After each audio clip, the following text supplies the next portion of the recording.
Ayan, napaalam na ako sa kay Coliseum guys.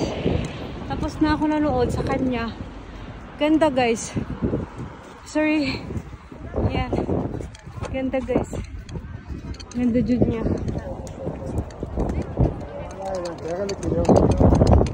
Bye Coliseum. Bye-bye. Hindi mo na kita makikita ha.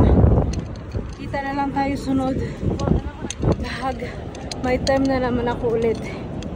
Kasi busy. Busy sa trabaho. Hey guys. Bilis na oras. Gusto ko pa sana magtambay doon sa taas. Kaya lang, ayoko na, wala na akong oras. Yung hapon na, magagabi na.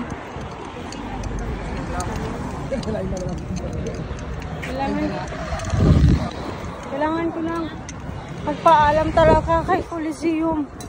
Ay, wawa naman ako. Bye Coliseum. See you next time. Bye.